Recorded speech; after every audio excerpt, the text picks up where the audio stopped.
Good morning everyone. I am Catherine O. Caras, taking up Bachelor of Elementary Education. So, ang gagawin ko ay tuturuan ko ang aking pamangkin sa kanyang activity na gagawin. Ang subject niya ay Araling Panlipunan. Mga tungkulin sa pangangalaga ng kapaligiran. Ito yung una niyang gagawin. O ito yung gagawin mo. Sabi dito, piliin sa loob ng ulap ang mga gawaing nangangalaga sa kapaligiran at isulat ang mga ito sa sagutang papel. Piliin mo daw dito kung ano yung mga nangangalaga ng kapaligiran. Isulat mo dyan sa papel mo. Isulat mo na ngayon kung ano yung mga nangangalaga sa kapaligiran. Una, sumasali sa paglinis ng kapaligiran. Ano sa tingin mo yan? Nangangalaga ba yan ng kapaligiran? Oo, ngayon isulat mo na.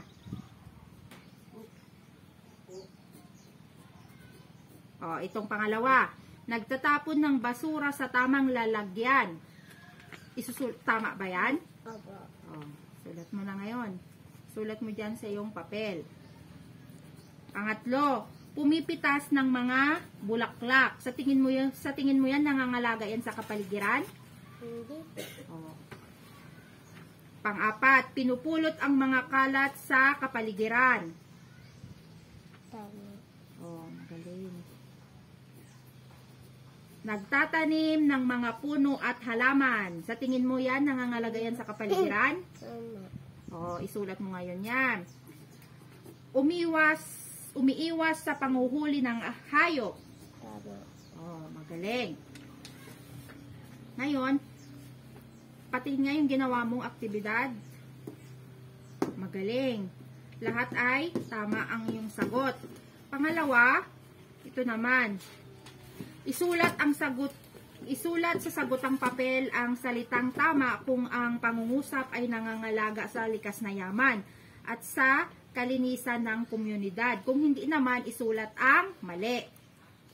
Una, pagkatapos kumain ng tsokolate ni Muna, itinatapon nito ang balat sa daan. Tama ba yan o mali? Sadli. Mali. Ito, dito na sa pangalawang pan na. Ito. O, number 2.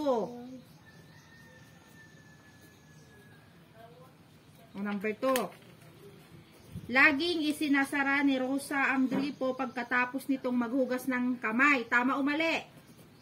Tama. Magaling. O, pangatlo, gumagamit ng lambat na may maliliit na butas si tatay sa pangingisda. Mali. Lakas mo yung butas mo.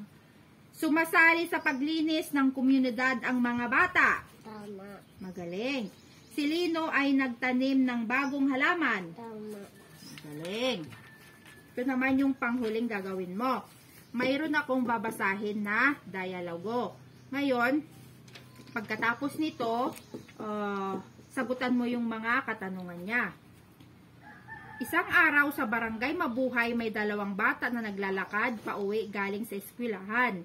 Nangyari ito bago mag-lockdown dulot ng COVID-19. Tonyo, o Dino, pauwi ka na ba? Dino, oo, Tonyo, halika, sabay na tayo.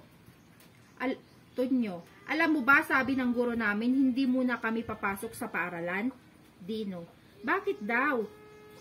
Tonyo, ayon sa aming guro, ay iniutos daw ito ng ating presidente dahil sa kumakalat na sakit na kung tawagin ay COVID-19. COVID-19? Yun sigurong sinasabi ng aming guro na isang virus na nakakahawa at nakakamatay kaya dapat ay manatili tayo sa loob ng bahay.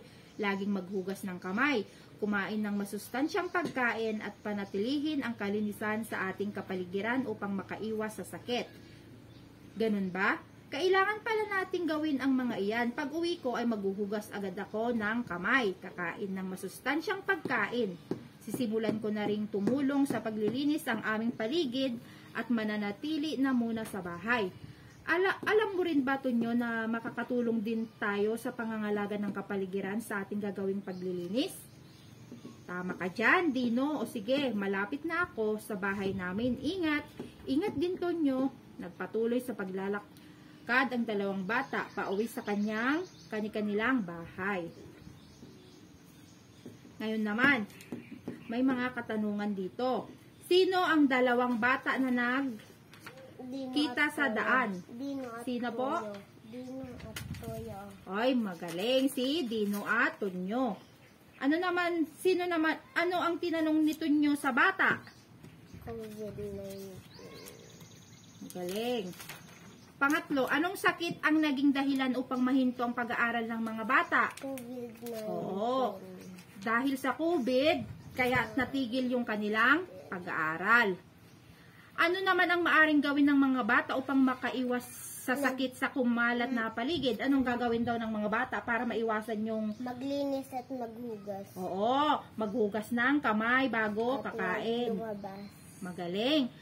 Ang panghuli, makakatulong ba sa pangangalaga ng kapaligiran ang dalawang bata? Nakakatulong ba daw sila? O, magaling. Ngayon, natapos na natin yung aktibidad na pinagawa sa'yo. Yun lamang po. Maraming salamat.